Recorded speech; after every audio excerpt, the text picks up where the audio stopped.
سورج آہستہ آہستہ گنگا کے پار اتر رہا تھا۔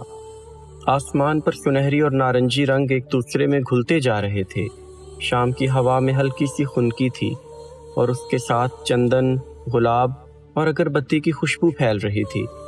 دریا کے کنارے چڑیاں اپنے گھونسلوں کو لوٹ رہی تھیں اور لہروں کے اتار چڑھاؤ میں شام کے رنگ جھلکنے لگے تھے۔ گھاٹ کے پتھریلے زینوں پر لوگ بیٹھے دیے جلا رہے تھے اور کچھ خاموش دعا میں مصروف تھے۔ پجاریوں کی آوازیں فضا میں مدھم گونجنے لگیں۔ گھنٹیوں کی ہلکی ٹن ٹن اور منتر پڑھنے کی دھیمی آوازیں مل کر ایک عجیب سنجیدہ موسیقی بنا رہی تھیں۔ جیسے ہی سورج کی آخری کرن پانی میں تحلیل ہوئی، پہلا دیا گنگا میں بہا دیا گیا۔ اس کے بعد ایک ایک کر کے سینکڑوں دیے تیرنے لگے۔ ہر دیا اپنے اندر کسی دعا، کسی امید کی روشنی لیے بہہ رہا تھا۔ انہی گھاٹوں پر ایک طرف بھاونا اپنی ماں شاردا کے ساتھ کھڑی تھی۔ وہ اپنا دیا بہا چکی تھی اور اب خاموشی سے گنگا کی لہروں پر تیرتے سینکڑوں دیوں کو دیکھ رہی تھی۔ پانی پر جھلملاتی وہ روشنیاں یوں لگ رہی تھیں جیسے آسمان کے ستارے زمین پر اتر آئے ہوں۔ شام کے سائے اب گہرے ہو کر رات کی سیاہ چادر میں بدلنے لگے تھے اور گھاٹوں پر موجود عقیدت مندوں کا ہجوم دھیرے دھیرے اپنے گھروں کی سمت لوٹنے لگا تھا۔ بھاونا اور شاردا بھی واپسی کے لیے اٹھ کھڑی ہوئیں۔ وہ آج دوپہر ہی فیض آباد سے بنارس پہنچی تھیں اور اب انہیں شام کی گاڑی سے واپس جانا تھا۔ وارانسی فیض آباد ایکسپریس کچھ دیر بعد روانہ ہونے والی تھی، اس لیے ان کے قدموں میں ایک اضطراری تیزی تھی۔ وہ گھاٹ کے ان تھکا دینے والے پتھریلے زینوں کو پار کر کے اوپر سڑک کی طرف چل دیں، جہاں تانگا ان کا انتظار کر رہا تھا۔ تانگا بنارس کی ان قدیم اور بل کھاتی گلیوں میں داخل ہوا جو چوڑی بازار کے نام سے مشہور تھیں۔ 70 کی دہائی کا بنارس اپنے مخصوص وضاقتہ کے ساتھ بکھرا ہوا تھا۔ دکانوں کے لکڑی کے تختوں اور کھپریال کی چھتوں پر برسوں کی دھول اور دھوپ نے ایک مٹیالی سی تہ جما دی تھی، جو شام کی مدھم روشنی میں مزید بوجھل لگ رہی تھی۔ چوڑی بازار کی رونق اپنی مثال آپ تھی۔ دکانوں میں سجی رنگ برنگی کانچ کی چوڑیاں پیلے بلبوں کی روشنی میں موتیوں کی طرح دمک رہی تھی۔ سوتی اور ریشمی کپڑوں کے تھان، ہاتھ سے بنے ہوئے نفیس تھیلے اور مٹی کے چھوٹے کھلونے دکانوں کے باہر لکڑی کے سٹالوں پر سجے ہوئے تھے۔ ہر سٹال پر ایک الگ ہی دنیا آباد تھی۔ کہیں چھوٹے بچے ضد کر کے چوڑیوں کے لیے ہاتھ بڑھا رہے تھے تو کہیں کوئی دکاندار بڑی مہارت سے بارچینا بافی کے نفیس کام والے دوپٹے گاہکوں کے سامنے بکھیر رہا تھا۔ پتھریلی سڑک پر تانگے کے پہیوں کی رگڑ اور گھوڑے کے سموں کی آواز بازار کے شور میں ایک الگ ہی تال پیدا کر رہی تھی۔ تانگا چوڑی بازار کی تنگ اور پرپیچ گلیوں سے نکل کر جب چوڑی سڑک پر آیا تو فضا ذرا کھلی محسوس ہوئی۔ کچھ ہی دیر میں اسٹیشن کی سرخ اینٹوں والی قدیم عمارت سامنے تھی۔ بھاونا اور شاردا تانگے سے اتریں اور جلد ہی وہ پلیٹ فارم کے اس ہجوم کا حصہ بن گئیں جہاں زندگی اپنی پوری توانائی کے ساتھ رواں تھی۔ پلیٹ فارم کے اونچے شیڈز تلے دھات کے بنے پرانے وضع کے بڑے بڑے فانوس پیلی روشنی بکھیر رہے تھے، جو ہوا کے دوش پر ہلکے ہلکے لرزتے تو فرش پر بنے سائے بھی ناچنے لگتے۔ فضا میں کوئلے کے دھوئیں، گرم چائے اور پٹڑیوں پر جمی چکنائی کی ایک مخصوص مہک بسی ہوئی تھی۔ دور کہیں کسی انجن کی تیز سیٹی کی آواز سنائی دی جو خاموش فضا کو چیرتی ہوئی گزر گئی اور اس کے پیچھے پٹڑیوں پر ایک دھیمی ہڑبڑاہٹ ارتعاش پیدا کرنے لگی۔ اسٹیشن کی دیواروں پر نصب ہاتھ سے لکھے ہوئے پوسٹرز اور لکڑی کے تختوں پر ٹرینوں کے اوقات درج تھے۔ پلیٹ فارم پر مسافروں کا ایک ایسا تلاطم برپا تھا کہ قدم رکھنے کی جگہ بھی ایک غنیمت معلوم ہوتی تھی۔ کہیں بھاری بھرکم لوہے کے ٹرنکوں پر بیٹھے خاندان گاڑی کا انتظار کر رہے تھے تو کہیں چائے والے اپنے پیتل کے برتنوں کو کھڑکاتے ہوئے چائے، گرم چائے کی صدائیں لگا رہے تھے۔ مٹی کے کلہڑوں میں بکتی چائے کی سوندھی خوشبو ہوا میں شامل ہو کر بھوک چمکا رہی تھی۔ بھاونا اور شاردا ایک خالی لکڑی کے بینچ پر بیٹھ گئیں جس کا رنگ جگہ جگہ سے اکھڑ چکا تھا۔ اچانک افق پر دھوئیں کی ایک سیاہ لکیر ابھری جو سانپ کی طرح بل کھاتی اوپر اٹھ رہی تھی۔ وارانسی فیض آباد ایکسپریس اپنے آہنی وجود کے ساتھ پلیٹ فارم پر داخل ہو رہی تھی۔ بھاپ کے انجن نے ایک لمبی اور بوجھل سیٹی دی اور پٹڑیوں سے نکلنے والی چنگاریوں اور بھاپ کے بادلوں نے پورے پلیٹ فارم کو ایک طلسماتی رنگ دے دیا۔ ٹرین کے رکتے ہی ایک ہلچل مچ گئی۔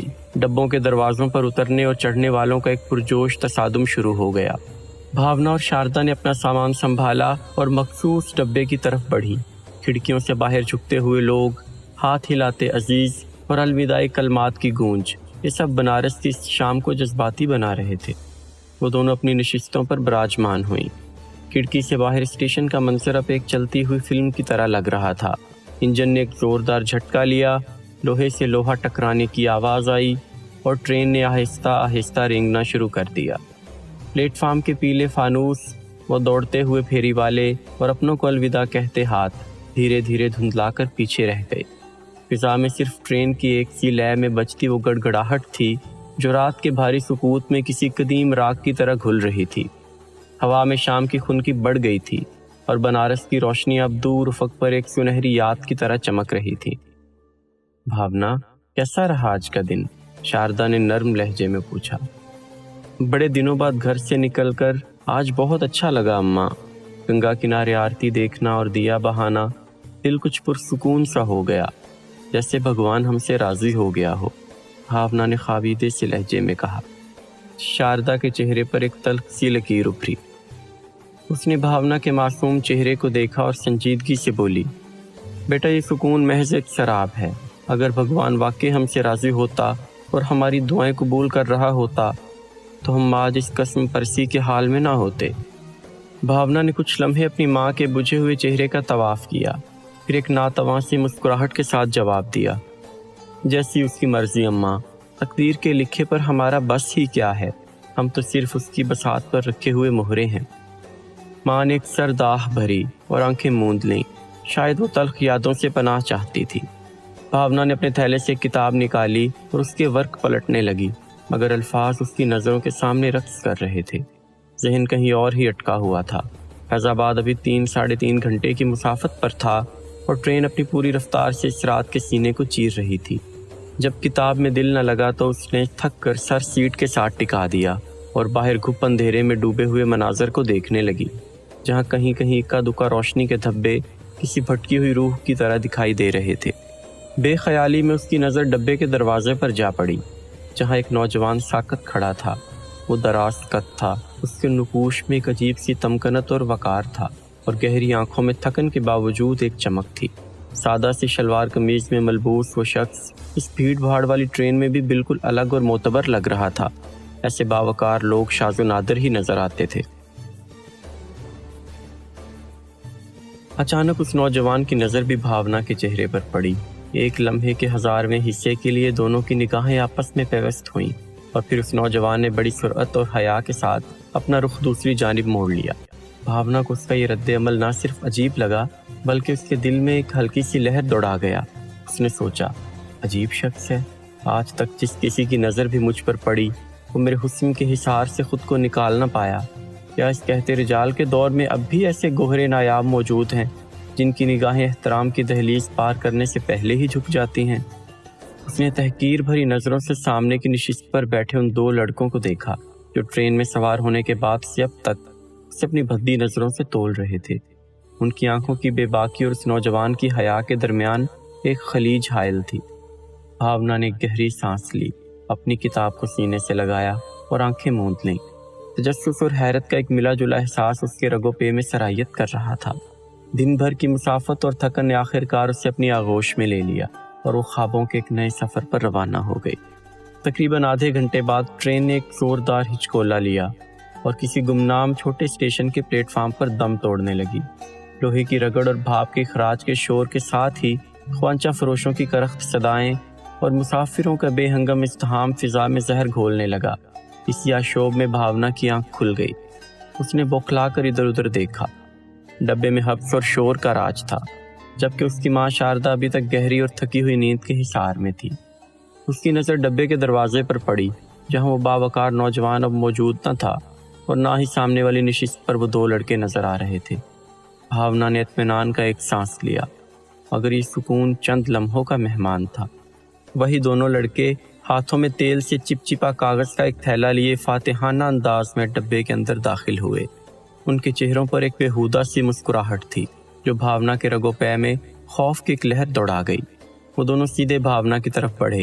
ایک نے اپنے لہجے میں مصنوعی مٹھاس بھرتے ہوئے کہا، کچھ کھا لیں، آپ کو بھوک لگ رہی ہوگی۔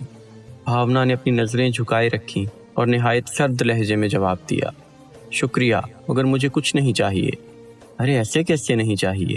دوسرے لڑکے نے ذرا آگے جھکتے ہوئے کہا، ہم یہ سب خاص طور پر آپ ہی کے لیے تو لائے ہیں، بنارس کی مشہور کچوریاں ہیں، ٹھنڈی ہو گئیں تو مزہ نہیں رہے گا۔ بھاونا کی تلخی اب غصے میں بدل رہی تھی۔ میں نے کہا نا مجھے ضرورت نہیں ہے، آپ اپنی جگہ پر جائیے۔ نوجوانوں کی آوازیں بلند ہوئیں تو شاردا کی آنکھ کھل گئی۔ اس کی چھٹی حص نے اسے پل بھر میں صورتحال کی سنگینی سے آگاہ کر دیا۔ اس نے سختی سے ان لڑکوں کو ٹوکا، مگر ان کی بے باکی اب حدوں کو چھو رہی تھی۔ وہ دو اکیلی عورتوں کو دیکھ کر اپنی مردانگی کا بھونڈا مظاہرہ کرنے پر تلے ہوئے تھے۔ اسی اثنا میں ڈبے کے دہانے پر وہی دراز قد نوجوان نمودار ہوا۔ اس نے دور ہی سے اس خباثت کا اندازہ لگا لیا تھا۔ اس کے چلنے کے انداز میں ایک ایسی کاٹ تھی کہ بھیڑ خود بخود راستہ دے رہی تھی۔ وہ قریب آیا اور اپنی گہری روبدار آواز میں گویا ہوا، کیا مسئلہ ہے یہاں؟ دونوں لڑکے یکدم ٹھٹک گئے۔ اس سے پہلے کہ وہ کچھ صفائی پیش کرتے، اس نوجوان نے شاردا کی طرف قدم بڑھایا اور نہایت ادب سے بولا، اماں معاف کیجیے گا، اسٹیشن پر بہت بھیڑ تھی اس لیے دیر ہو گئی، میں آپ کے لیے گرم کھانا لے آیا ہوں۔ یہ کہتے ہوئے اس نے بڑی شائستگی سے ایک پیکٹ شاردا کے ہاتھ میں تھما دیا۔ وہ دونوں لڑکے نوجوان کی سنجیدہ اور روبدار موجودگی دیکھ کر مفاہمت کا لہجہ اختیار کر گئے۔ انہیں لگا کہ شاید یہ ان عورتوں کا اپنا کوئی عزیز ہے جو پچھلے ڈبے سے آیا ہے۔ ایک لڑکے نے خجل ہوتے ہوئے لکنت بھرے لہجے میں کہا، کچھ نہیں جناب، ہم تو بس بہن جی کو کھانے کا پوچھ رہے تھے۔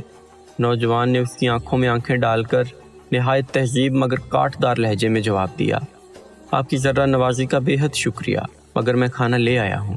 شاردا جو زمانے کے سرد و گرم چکھ چکی تھی، فوراً سمجھ گئی کہ یہ اجنبی نوجوان دراصل ان کی عزت کا محافظ بن کر ڈھال بنا ہے۔ اس نے ایک ممنون نظر اس کے چہرے پر ڈالی اور سامنے والی خالی نشست کی طرف اشارہ کرتے ہوئے کہا، آؤ بیٹا یہاں بیٹھ جاؤ، تم نے بہت زحمت کی۔ وہ دونوں لڑکے اپنی خفت مٹانے کے لیے خاموشی سے نشستوں پر دبک گئے، جیسے دم دبا کر بھاگنے والے شکاری ہوں۔ وہ پراسرار نوجوان، جس کے ماتھے پر اب بھی ایک عجیب سی سکون کی لکیر تھی، نہایت وقار کے ساتھ نشست پر براجمان ہو گیا۔ ڈبے میں ٹرین کے چلنے کی گونج دوبارہ سنائی دینے لگی، مگر اب بھاونا کے دل کی دھڑکن خوف سے نہیں بلکہ ایک انجانے سے احترام اور تجسس سے تیز ہو رہی تھی۔ اس کہانی کے بقیہ واقعات اگلی قسط میں ملاحظہ فرمائیں۔